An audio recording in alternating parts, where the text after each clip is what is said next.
Qu'est-ce donc qu'un soulèvement? Le désir de faire autrement, le désir d'autre chose, qui est peut-être le désir politique par excellence. Il faut apprendre à poser le problème. Comment échapper aux évidences? Penser la situation d'aujourd'hui non comme une espèce de progrès qui aurait mal tourné, mais comme hérité d'un désastre. Je pense qu'on ne perd pas ce désir de ne pas accepter, de rester capable de s'indigner, de voir que quelque chose qui est scandaleux doit être combattu. À part le fait que t'as besoin de thunes, sinon tu finiras clochard au fond d'un parc. Et ces gens-là, ils se retrouvent à la ZAD, ils se retrouvent au testé, ils se retrouvent dans les émeutes.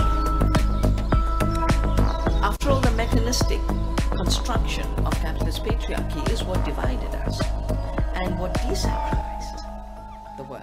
Enfilez vos kawaii et vos écouteurs, nous allons sortir ensemble du brouillard. Bienvenue sur le podcast Avis de tempête.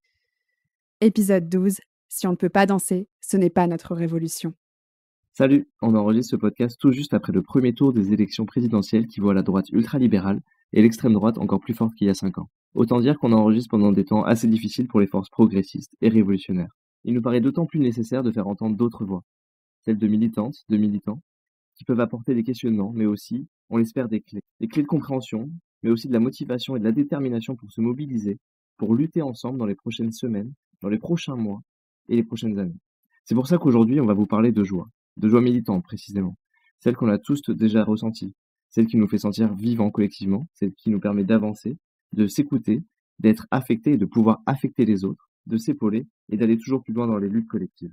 En s'appuyant sur le fond mais aussi la forme du livre Joie militante de Carla Bergman et de Nick Montgomery, on veut ici parler de ces capacités, de cette puissance qui se forme dans les luttes et qui forge les luttes elles-mêmes, mais aussi de ce qui peut les réduire.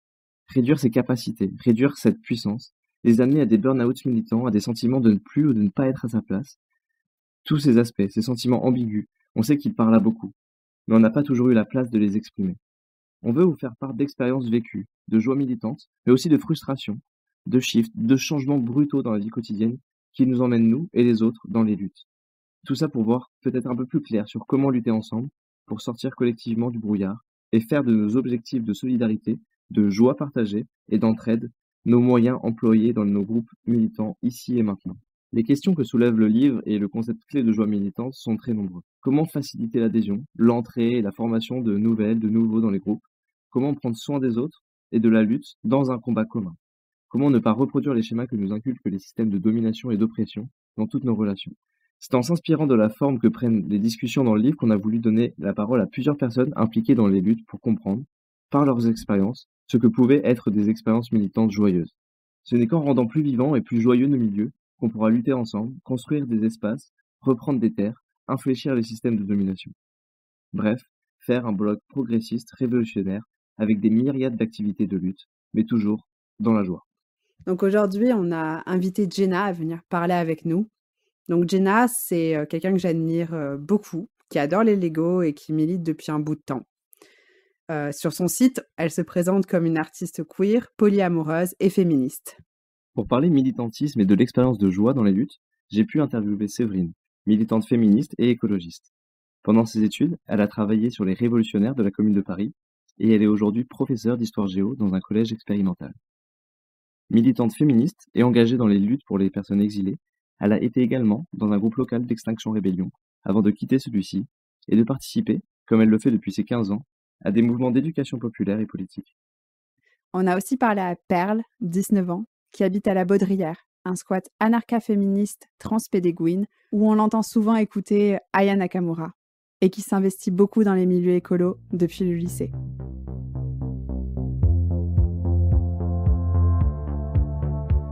Comment est-ce que vous êtes entrée dans les milieux militants? C'est quoi votre parcours? Oui, du coup, pour poser un contexte, j'ai toujours été seul dans ma famille, c'est-à-dire que mes parents étaient vachement sur mon frère. Et du coup, très vite, j'ai dû m'autonomiser vis-à-vis du cadre familial et du soutien qu'il aurait pu m'apporter comme n'importe quelle famille, quoi. De là, j'ai été harcelé du collège au lycée pour enfin ma sexualité quoi, l'homophobie. Du coup, j'ai toujours parcouru seul mon environnement. En plus, je vivais dans un village, du coup, je faisais des cabanes, j'avais mon petit groupe de potes. J'ai fait ça toute mon enfance. Après, j'ai vécu des années horribles à cause du harcèlement. Et après ça, enfin pendant ça d'ailleurs, il y a Greta Thunberg qui a débarqué de on ne sait où dans les journaux et tout quoi. Et en fait moi je ne savais pas qu'elle avait débarqué, mais dans mon lycée il y avait un petit groupe qui s'était monté pour faire un collectif et appeler à une manifestation du coup à Cergy. Et il s'appelait Val d'Écolo. Et ce groupe-là a fait une manifestation et je l'ai rejoint pour l'organisation de la manifestation. Et tout de suite ça m'a grave plu le fait que il y a un collectif qui t'entoure, avec qui tu peux parler, avec qui tu peux partager tes craintes, etc. Et après ça, je suis monté sur Paris parce que j'avais des compétences en design graphique. Et du coup, le Instagram, la team Instagram de Youth for Climate Paris recherchait des graphistes. Du coup, je suis allé là-bas. Enfin, avec le temps, notamment grâce à Désobéissance Écolo Paris, je me suis politisé en militant à Youth for Climate. C'était aussi une période où il y avait pas mal de conflits avec ma famille parce que commençait à y avoir une rupture quoi. Il y avait déjà des problèmes au sein de ma famille de transphobie et d'homophobie qui faisaient que j'étais autonome vis-à-vis d'eux, mais en plus le fait qu'il y ait un rejet d'une certaine féminité, d'une homosexualité que je pouvais même pas exprimer dans le cadre de la familiale quoi, parce que hétéronormativité, pression sociale, quoi. Bref. Cette période-là a créé une rupture qui a fait que je me suis retrouvé très vite dans des milieux qui poussaient vers l'autonomie, c'est-à-dire le milieu squat, vers le vol, parce que mes parents ne me fournissaient pas d'argent. Du coup, ça a été très galère cette période-là. Du coup, là, c'était la période de... après Greta Thunberg, j'ai fait quoi? Ouais, c'était... Non, Greta Thunberg est arrivée, j'étais en première. Après, en terminale, il y a eu la réforme retraite où j'ai complètement déserté le lycée. C'est là aussi, ça a marqué un vrai tournant au niveau de ma famille, quoi. En fait, fin terminale, on avait organisé avec Youth for Climate un camp climat dans lequel je m'étais investi. Et à l'issue de ce camp, on avait ouvert plein de locaux dans le quartier de Sainte-Marthe. Et c'est là où j'ai commencé en fait, littéralement, à vivre en squat, mais même pas par conviction, quoi. Juste... un peu par survie de genre c'est la fuite de la famille parce que dans un cadre dans lequel tu te sens pas bien et juste tu te retrouves dans un quartier où t'as des lieux où tu peux y vivre, où tu passes du temps et ça s'est fait naturellement quoi. J'ai commencé à y dormir régulièrement plusieurs jours de la semaine, je rentrais même plus chez moi. Et après ça j'ai parcouru un peu les milieux dits autonomes et anarchistes qui m'a fait après aller vers Montreuil. Voilà. Et du coup, maintenant, je suis ici, dans un squat qui s'appelle la Baudrière. C'est un squat anarcha-féministe, transpédagogique. Ma famille est réfugiée du Vietnam de la fin de la guerre. Et dès l'école maternelle, c'était évident pour tout le monde que j'étais la seule qui était pas blanche dans la classe. Et ça a continué comme ça jusqu'au collège. Donc cette conscience-là, elle était là, elle a toujours été là. C'était inévitable. Ensuite, sentir que j'étais manifestement bisexuelle, mais particulièrement que les autres ne l'étaient pas et qu'il y avait une différence. Ça, c'est venu vers entre 8 et 10 ans. J'ai commencé à avoir des attirances romantiques pour des garçons et pour des filles de manière indifférente. Et j'ai constaté dans la façon dont mes attirances étaient reçues qu'il y avait une différence, que c'était pas considéré normal. Et j'ai jamais osé demander à mes parents pourquoi est-ce qu'ils m'avaient envoyée dans un collège privé catholique, parce que j'ai un petit peu peur que la réponse soit pour essayer de me remettre dans le droit chemin. Mais très clairement, le message qui était envoyé quotidiennement dans un cadre comme celui-ci, c'était contre nature, tu finiras en enfer. J'étais la personne à la fois queer et racisée. Et j'étais visiblement queer, je veux dire, je savais pas être autrement. J'avais pas plus le choix de ne pas être queer que de ne pas être racisée.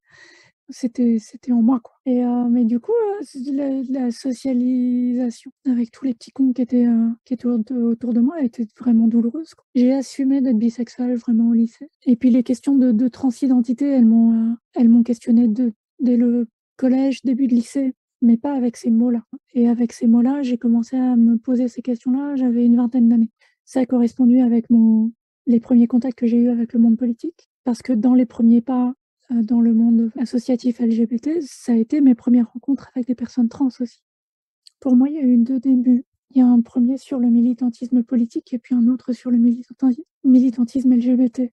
Et je distingue les deux parce que clairement, quand je suis allée dans le militantisme politique, les personnes LGBT n'existaient pas vraiment dans mon paysage. Ce qui m'a motivée à commencer le militantisme politique, et ça va révéler mon âge, c'est que une des premières fois que j'ai voté présidentielle et cette campagne législative, on a appelé à l'époque le cataclysme d'avril 2002, quand Lionel Jospin n'est pas arrivé au second tour des élections présidentielles.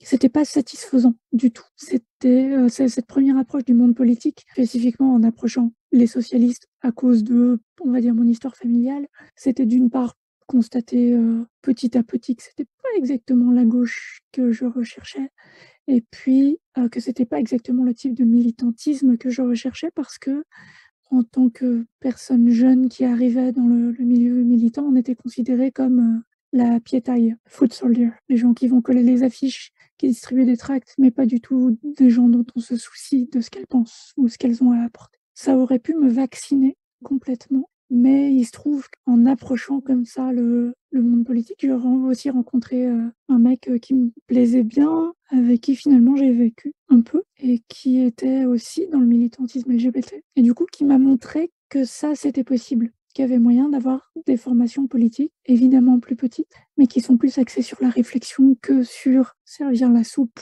Donc ça m'a donné un premier aperçu de ce que ça pouvait être que le militantisme politique, ce que ça pouvait être que le militantisme LGBT.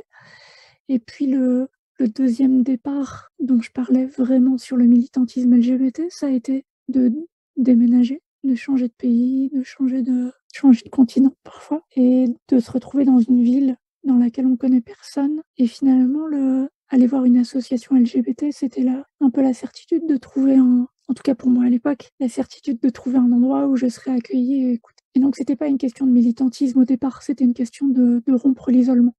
À partir de là, le fait de trouver ce genre d'accueil, moi ça m'a donné envie de participer, de donner en échange et d'accueillir les autres aussi.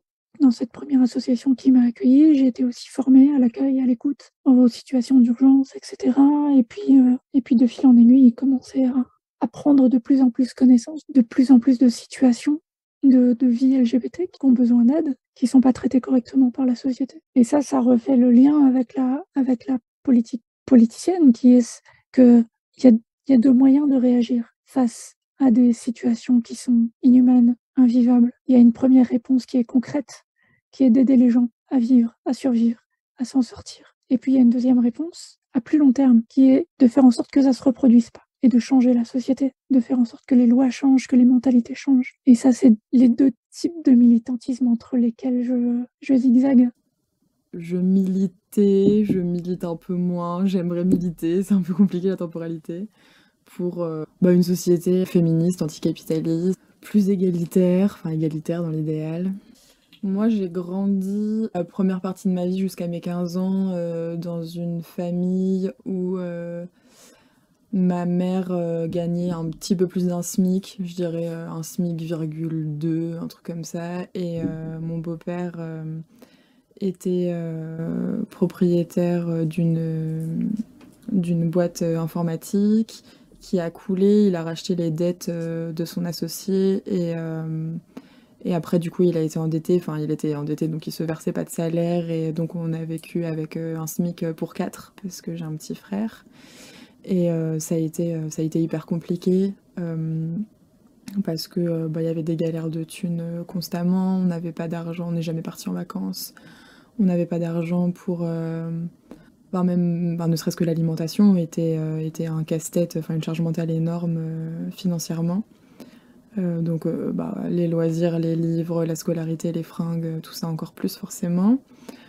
C'est quelque chose que j'ai toujours trouvé. Enfin, je me rappelle même de moi, même dans ce que j'écrivais, parce que j'ai relu tout ce que j'écris depuis que je suis en CP-CE1 dans des journaux, et donc j'ai relu tout ça et j'étais déjà en colère de ça. Donc c'est des formes d'inégalité que je voyais, même si forcément je le théorisais, je le politisais, pas comme je le fais maintenant évidemment.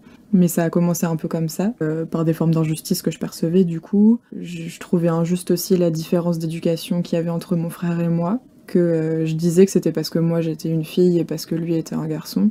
Et après, j'étais très très curieuse et du coup, dans ce que je pouvais voir aux informations, j'étais en colère de plein de choses. Dans ce que j'ai pu voir après historiquement, j'étais en colère de plein de choses. J'étais très en colère de comment se passait l'éducation au collège. Il y a beaucoup de comportements de profs que j'ai trouvé injustes. Donc je pense que ça a commencé comme ça.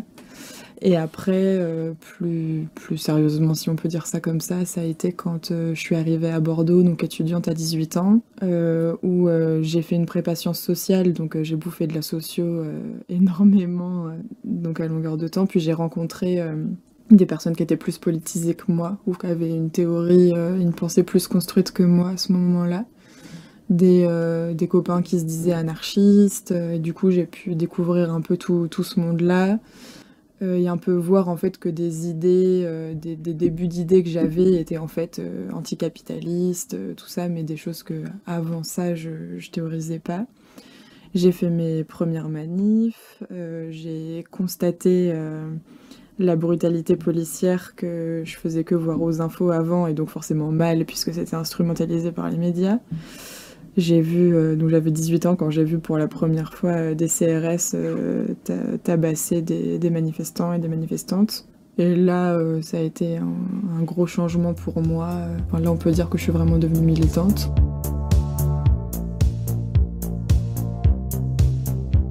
Avez-vous rencontré des difficultés pour entrer dans ces milieux militants? Les premières réunions, c'était des réunions locales de militants locaux dans le 18e arrondissement, là où j'habitais à l'époque. Et c'est là que j'ai rencontré cet autre militant. Et c'est qui m'a appris l'existence d'un groupe LGBT.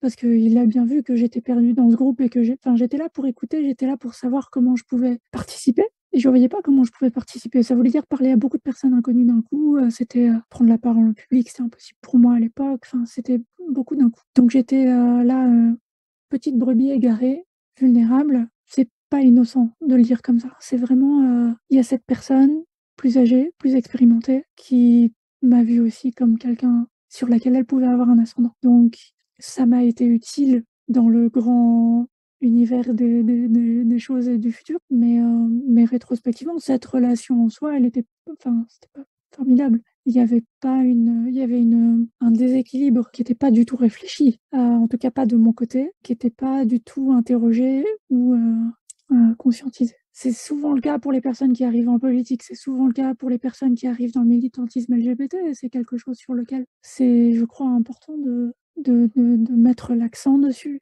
de mettre en garde, de dire que ça peut être utile, mais qu'il y a d'autres moyens d'entrer dans les milieux que de coucher. Et je suis à peu près certaine que je serais arrivée au militantisme LGBT de toute façon, parce que je trouvais pas ma place dans le militantisme politique, particulièrement avec l'identité que j'avais à l'époque, et que de toute façon, je serais arrivée à essayer de trouver des communautés LGBT pour survivre. Et je me suis posé la question de rentrer dans un parti politique à ce moment-là. Parce que pour moi, tel que j'ai été socialisée, je pense, et comment je concevais les choses à ce moment-là, c'était là que je pouvais faire des choses, que je pouvais rencontrer des gens, mais je savais pas où aller. J'hésitais entre la France Insoumise et le NPA. Et je suis allée rencontrer... alors au NPA, j'y suis pas allée, mais je suis allée rencontrer des personnes de la France Insoumise. Puisque j'étais amie avec un prof qui était militant LFI à ce moment-là, et sauf que ça m'allait pas, le fonctionnement qu'il y avait, la hiérarchie, j'avais l'impression que c'était hyper compliqué, que forcément il y allait avoir plein d'étapes avant que je puisse vraiment faire ce que j'avais envie de faire. J'avais bien compris qu'il fallait d'abord prouver sa légitimité, et puis passer un an à d'abord devoir tracter avant de pouvoir faire quelque chose, ça m'allait pas. Tel que je percevais les choses à ce moment-là, je dis pas que c'est la vérité, j'en sais rien, du coup je l'ai pas vécu. Et puis j'ai voulu aller dans des milieux plutôt anarchistes, puisque c'est comme ça que je me définissais à ce moment-là, mais pareil, ça m'avait l'air compliqué. Puis, enfin là, c'est un contexte où vraiment je suis toute seule et je veux rentrer dans le militantisme toute seule. Et là, c'est plutôt le côté que ça me faisait peur, de commencer à militer directement dans un groupe anarchiste comme ça, et que je savais pas trop comment faire. Puis il faut avoir les codes. Et à ce moment-là, je les avais pas du tout. Moi, je serais arrivée en demandant à tout le monde comment il s'appelait, ce qu'il faisait dans la vie. Forcément que ça se serait pas bien passé.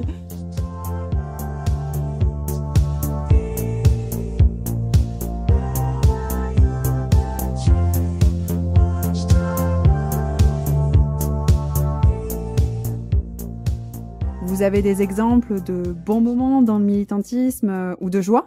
Les 2 exemples que j'ai, c'est, sur le côté politique. C'est la France insoumise, où j'ai pu constater que j'ai été accueillie pour qui j'étais, avec beaucoup de gentillesse et de respect et d'envie de mettre en avant les problèmes que j'évoquais et voilà, c'est des groupes de militants qui sont, à ma connaissance tous 6, tous hétéros et qui ont été, les meilleurs alliés que j'ai rencontrés.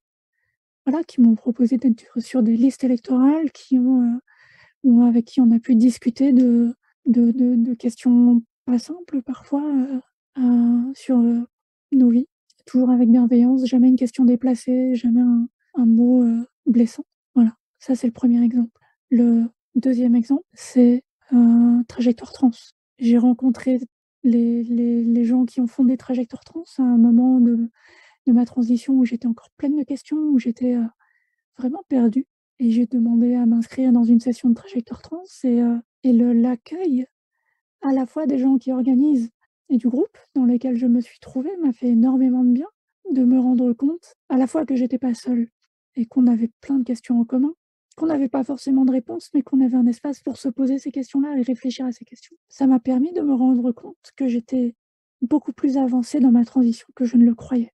J'ai pu me rendre compte finalement que j'avais résolu certaines questions pour moi et que j'étais apparemment déjà prête à aider les autres sur ces questions-là. Rapidement, dès la fin de cette session de Trajectoire Trans, on m'a demandé si je voulais co-animer les suivantes et pour moi, c'était à la fois extrêmement, c'était très flatteur et c'était chouette de trouver aussi rapidement et aussi directement un moyen de rendre à la communauté. Là, j'attends les prochaines sessions qui commencent le mois prochain avec beaucoup d'intérêt et avec impatience parce que mon expérience, c'est que chacune des sessions que j'ai co-animées m'a aidée autant que celles auxquelles j'ai participé en tant que participante.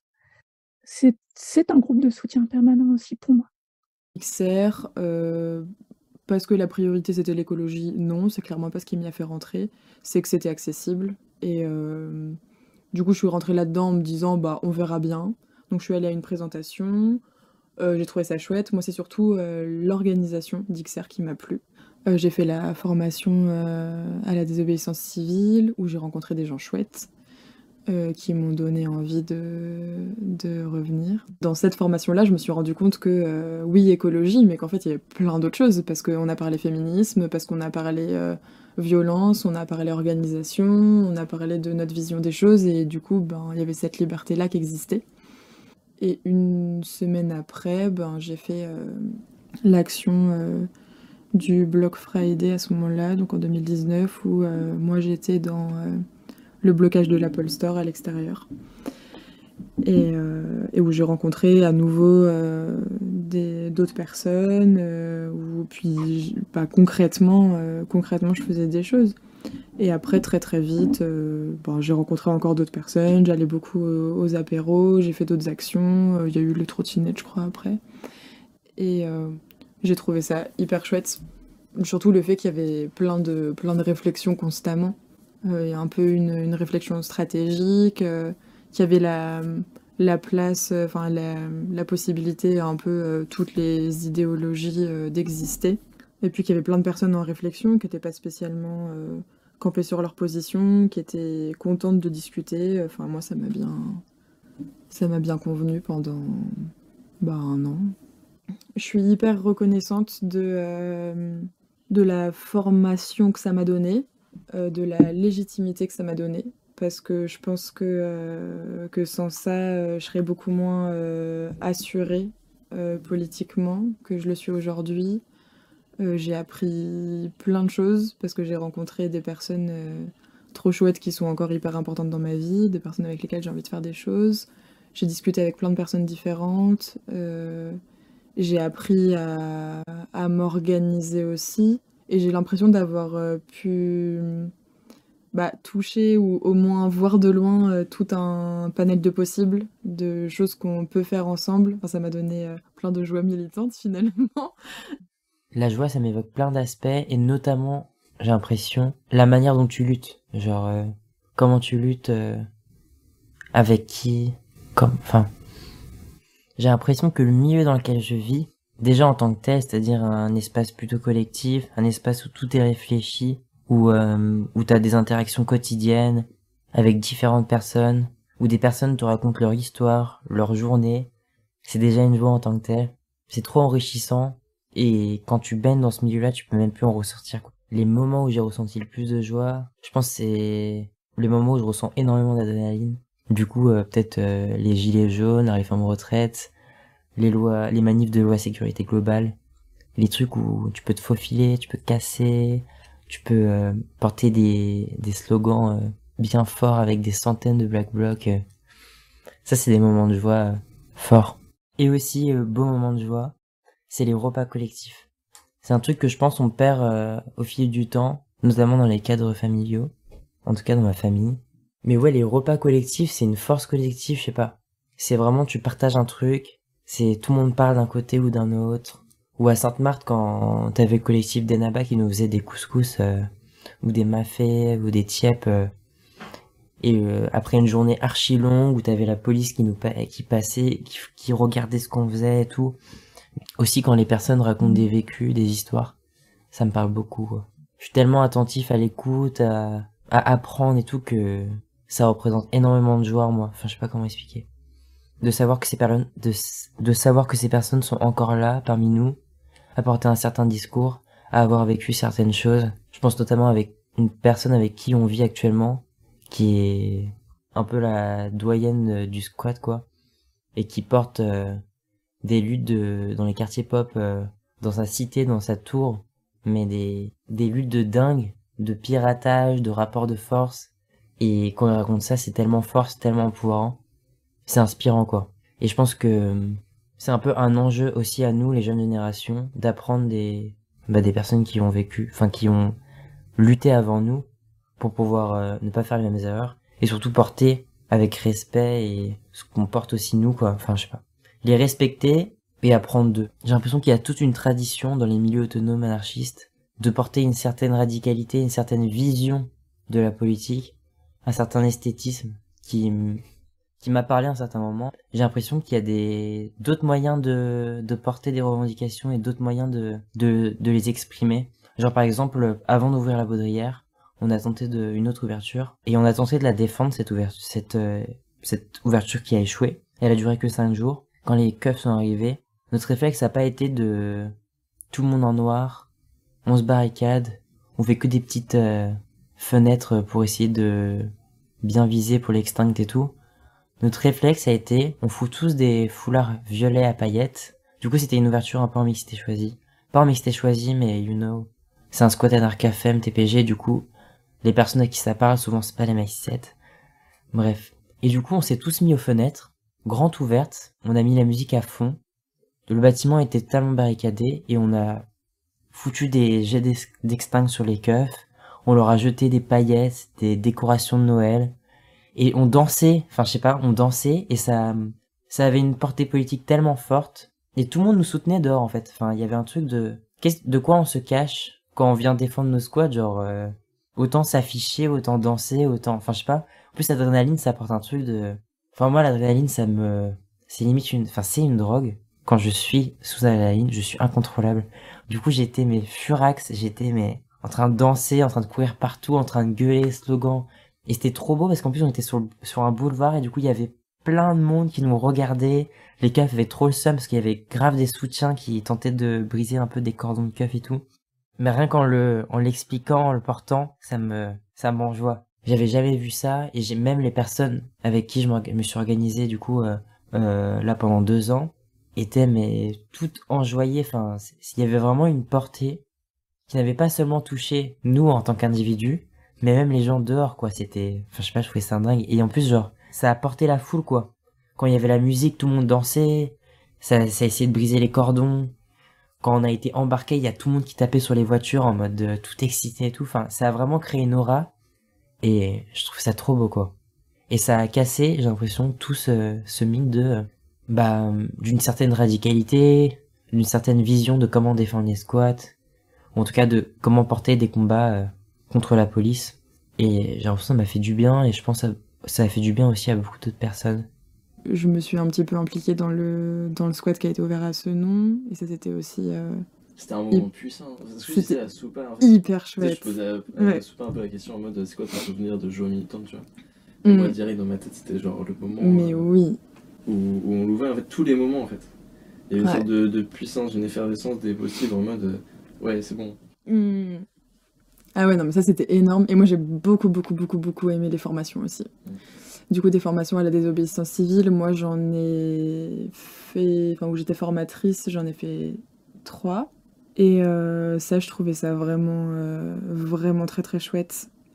Enfin, tous les moments de transmission comme ça, où on laissait la possibilité aux gens de former là où ils avaient envie de le faire, c'était cool. Et puis toutes les autres choses un peu moins politiques, mais qui finalement le sont aussi, d'ateliers couture, de cours de guitare, ou de gens qui faisaient, je sais pas, mais même comment faire des cosmétiques de manière écolo, ou faire du zéro déchet et tout, finalement...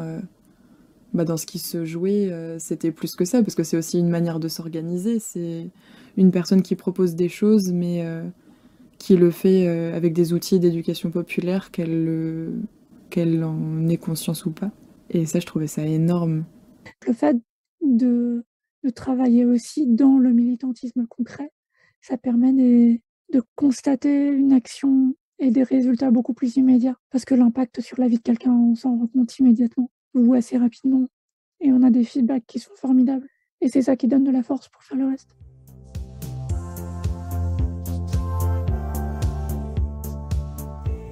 En quoi nos relations et la manière dont on en prend soin sont une part importante de notre militantisme?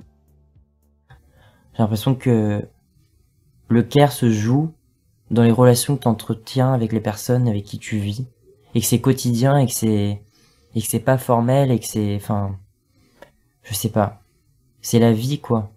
Militer, c'est une nécessité. Tada! Militer, pour moi, c'est une façon de prendre soin des autres. Il y a autant de façons de militer que de façons de prendre soin des autres. Et pour reprendre les mots de, je crois, Daisy dans Nos Voix Trans, qui était vraiment une inspiration sur ces questions-là, s'occuper des autres personnes trans et se soutenir entre nous, c'est une part importante du militantisme. S'occuper des personnes qui vont être en première ligne, c'est une part importante de militantisme. C'est pas une question de force et c'est pas une question d'endurance. Je crois que c'est important de souligner ça pour essayer de rassurer les personnes qui n'y arrivent pas. C'est pas une question de faillite personnelle quand on a besoin de se retirer. Et si je suis toujours là, c'est parce que j'ai survécu et probablement parce que quand j'en ai eu besoin, quand c'était plus possible, je me suis retirée. Et j'ai eu des périodes de militantisme, j'ai eu des périodes de retrait. Et ce qui m'a permis de tenir le coup, c'est ma vie personnelle. C'est mon entourage, mes amoureux, mes amoureuses. Je n'aurais pas pu le faire seule. Il y a cette espèce de vieil adage sexiste qui disait que derrière chaque grand homme, il y a une femme qui a souffert.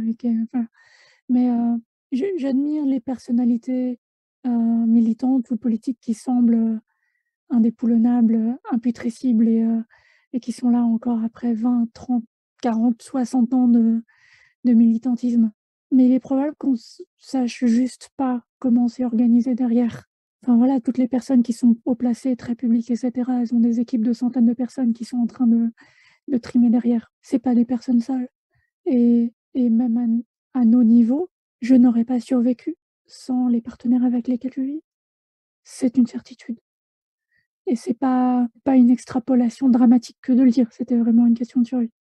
Donc le travail de militantisme pour les personnes qui font l'objet de cette discrimination multiple, c'est aussi de se trouver les unes les autres, pour s'aider les unes les autres. Ces réseaux de survie-là, ils sont super importants. Et ils permettent parfois de faire émerger des questions politiques, qui permettent parfois de les faire entendre à l'extérieur. Et voilà, pour les gens à qui ça fait peur, ça sonne communautariste. Et c'est assumé, c'est communautariste. C'est ça qui permet la survie. Sinon, on doit compter uniquement sur des personnes qui ne sont pas concernées pour gérer ce genre de problème.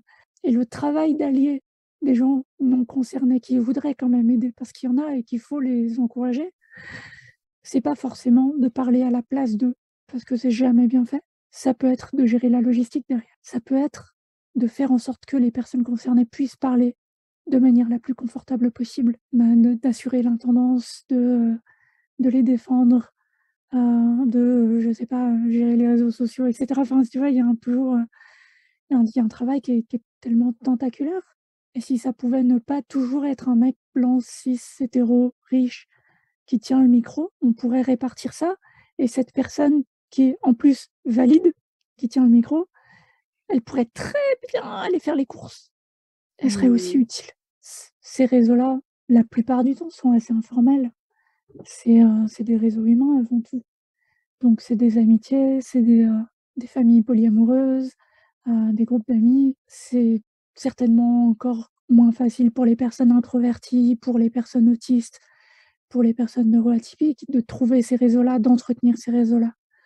Parce que ça demande un travail personnel aussi. Au moins une fois d'aller les voir et puis ensuite de maintenir ce contact et de savoir appeler à l'aide. Et le mieux que je puisse dire, c'est trouver les personnes qui sont soit identiques, soit compatibles, qui savent entendre, qui savent aussi comprendre que des fois on ne sait pas appeler à l'aide et qu'on a besoin quand même, parce que ce sont des personnes qui vivent les mêmes choses.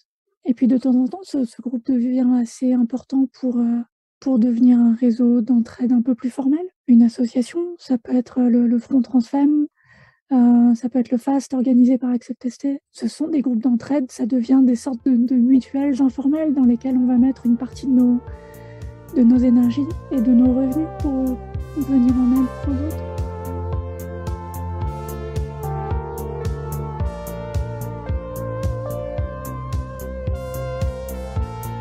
C'est quoi un peu les conflits et les problèmes que vous avez pu rencontrer dans les milieux militants ? Des fois, il y a des personnes militantes sur lesquelles on se reposait parce que c'était des piliers, parce que l'association ne tournait pas sans elles, etc. Et puis un jour, cette personne disparaissait. Et puis, il fallait reformer des gens, il fallait faire autrement. Ça n'a pas changé. La différence, c'est que maintenant, on appelle ça un burn-out militant. Mais le presse-agrumes associatif et politique qui consiste à prendre des militants et des militantes toutes fraîches, toutes jeunes, pleines d'énergie et d'enthousiasme, et d'en retirer tout ce qu'on peut jusqu'à devoir s'en débarrasser, parce qu'elles vont partir d'elles-mêmes, parce qu'elles peuvent plus. Ça a toujours été. J'ai l'impression que ça a toujours été. J'aimerais bien qu'on commence à prendre un peu plus conscience de ça. Enfin voilà, j'en parle dès que je peux.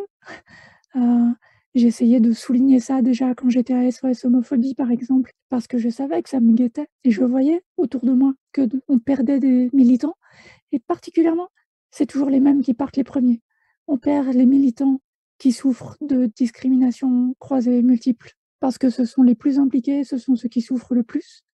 Et on se retrouve toujours à avoir les mêmes qui restent. Et les mêmes qui restent, c'est les mecs cis, gays, bourgeois, qui vont diriger une association pendant des décennies. Et pendant ce temps-là, les meufs racisées, les personnes trans, qui ont aussi les agressions du quotidien à gérer, leur famille, les enfants et les partenaires relous, ils tiennent que quelques années. Et quand on essaye de souligner ça, quand on essaye de répartir la tâche, quand on essaye d'intéresser les personnes les plus privilégiées aux luttes politiques des autres, des minorités, c'est encore un boulot supplémentaire pour les minorités que d'essayer de convaincre ces gens-là de nous aider, alors qu'on est dans une association qui est censée le faire. Et c'est ce qui m'a fait partir de SOS Homophobie, parce que c'était devenu insupportable, que la présidence de l'association, un jour, a pu ouvrir un conseil d'administration en disant ça suffit, cette focalisation sur les personnes racisées. Cette asso ne sera pas un espace safe. On n'est pas là pour être un espace safe, on est là pour être un militant pour la cause, il disait LGBT, mais clairement c'était gay qu'il avait en tête. Les personnes qui sont l'objet de discrimination multifactorielle, donc les personnes LGBT, les personnes racisées, les personnes pauvres, les personnes grosses, etc., les personnes malades, comme on en a parlé, elles ont à la fois parfois l'envie ou le besoin de militer publiquement et d'essayer de changer les choses, et ça ne suspend pas leur combat quotidien pour survivre. Donc ça va toujours être plus dur pour une personne handicapée d'avoir à gérer le quotidien et à militer politiquement en même temps. Pour une femme trans racisée, ça va être 2-3 fois plus dur, etc., etc. Et ce sera un casse-tête permanent. Si ces personnes ne militent pas, l'expérience montre que personne ne milite pour elles, ou pas bien, ou pas beaucoup, ou en question subsidiaire, une fois que les personnes les plus favorisées ont obtenu ce qu'elles voulaient. Est-ce qu'elles luttent encore? Il y a plein de choses, même dans ce qui reste de négatif de mon expérience d'XR, finalement c'était un apprentissage qui était cool. Par exemple, on a été confronté à des problèmes de genre. Enfin, il y a eu pas mal de problèmes, mais c'est des choses où la solution c'était pas on va porter plainte et patati patata. Enfin, on était dans un collectif, il fallait bien qu'on crée les outils pour pouvoir s'en sortir et que tout le monde soit le mieux possible. Et même si des fois ça a été difficile, ça s'est fait, c'est des questions qu'on s'est posées et qu'on a essayé de résoudre. Le milieu dans lequel je baignais, du coup autonome et anarchiste, était très fermé, très l'entre-soi. Pour moi, dans ce milieu-là, je m'y suis jamais retrouvé. Et en fait, je suis très vite tombé en dépression tout au long de ma période où j'ai vécu là-bas, où je me suis senti mal, où en fait il y avait pas de joie, j'arrivais pas à m'imprégner des lieux, j'arrivais pas à vouloir créer quelque chose. En plus j'étais seul et c'était un milieu très hétéro et cis. Du coup en tant que PD, en tant que non-personne cis quoi, ça parlait jamais de nos vécus, je pouvais parler de ça avec personne. J'étais vraiment seul quoi, c'était horrible. Et du coup pour moi ces milieux-là, malgré leur non-intention de sexisme et d'homophobie et de transphobie, le sont d'une certaine manière parce que ça dégage rien en fait de beau. Enfin, ça dégage une force collective radicale, mais ça dégage pas quelque chose qui soit enjaillant. C'est vraiment faire de la politique pour de la politique. J'ai pas vu de l'épanouissement en moi en tout cas en étant dans ce milieu, et je pense que ça allait pour plein de raisons, notamment je pense le manque de pluralité politique, le manque de diversité de genre, classe, race. Ouais, ça m'a clairement poussé à l'envie d'autre chose, et du coup le lieu où je vis maintenant, la Baudrière. Parce qu'en fait, ces milieux, ils sont tellement hostiles à la présence de personnes transpédéguines, même des femmes en fait. Ils le sont pas en tant que tels, mais genre vraiment il y a une aura qui fait que tu te sens pas libre de porter un discours, tu te sens pas libre de t'exprimer, tu te sens pas libre de bouger, de danser, de foutre ta musique, de parler de sexualité. C'est l'hétéronormativité quoi, c'est la cisnormativité. C'est un cadre normatif qui est posé, qui est imposé d'une certaine manière, parce qu'il y a, si tu viens bousculer un peu ce cadre-là, tu parais un peu bolos. Et ça m'a fait beaucoup de mal parce que j'ai dû m'assimiler à ces normes-là pour pouvoir avoir une place dans ce milieu. J'étais dans un milieu social-démocrate gay toxique, qui était finalement, donc j'étais entourée de mecs gays qui faisaient des blagues de mecs gays, donc extrêmement sexistes. Et cette misogynie permanente, elle s'appliquait particulièrement aux personnes trans qu'on rencontrait dans le milieu associatif. Le discours des meufs trans qui étaient énervées à juste titre était disqualifié en permanence parce qu'elles étaient traitées de folles. Et une meuf trans qui est folle, elle s'énerve, elle crie, on n'a pas besoin de l'écouter, c'est pas important ce qu'elle dit. Et découvrir la transidentité dans ce cadre-là a rendu la transition impossible pour moi.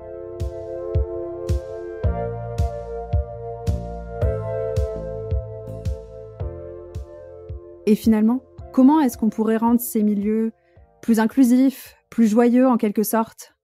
Ce qui permet ces moments de joie pour moi, c'est des espaces autonomes, libres, le squat quoi, la ZAD, enfin tous ces espaces-là qui tentent déjà de s'opposer à la propriété privée, de survivre, de s'opposer dans le monde dans lequel on vit quoi, enfin. Je crois qu'il y a un des éléments qui est pas essayer de faire plus que ce qu'on peut faire, à la fois individuellement et collectivement. Les grands projets c'est chouette, mais si on est 4 pour le gérer, c'est pas assez.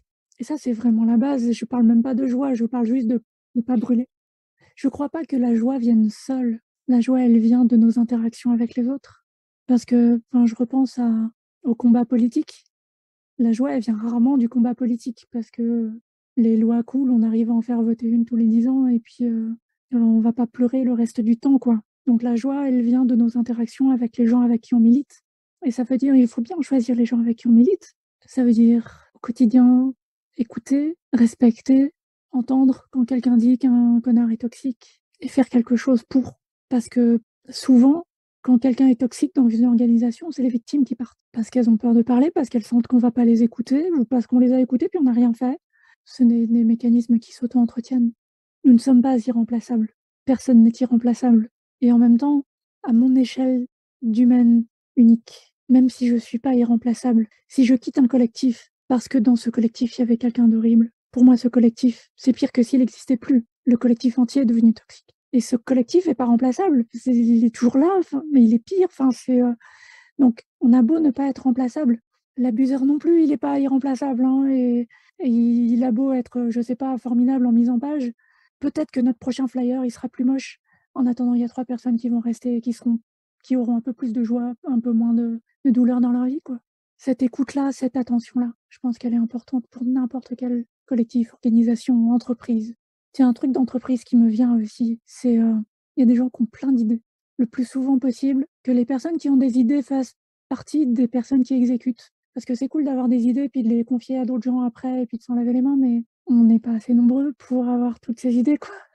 Enfin, sur la joie, et c'est vraiment une partie sur laquelle je suis pas la plus forte parce que la partie sociale est sociale dans le sens convivial. C'est pas mon point fort. Si on veut souder des groupes, c'est pas inutile. Si on voit une association, un groupe militant comme une entreprise, bah autant aller bosser alors. Mais si on veut y retrouver de la joie, dans la mesure où déjà on n'est pas payé, autant faire en sorte que ce soit des endroits où on se sente bien.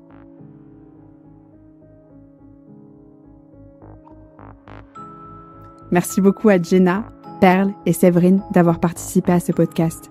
On espère que cet épisode vous aura redonné de la joie et l'envie de militer. Des bisous!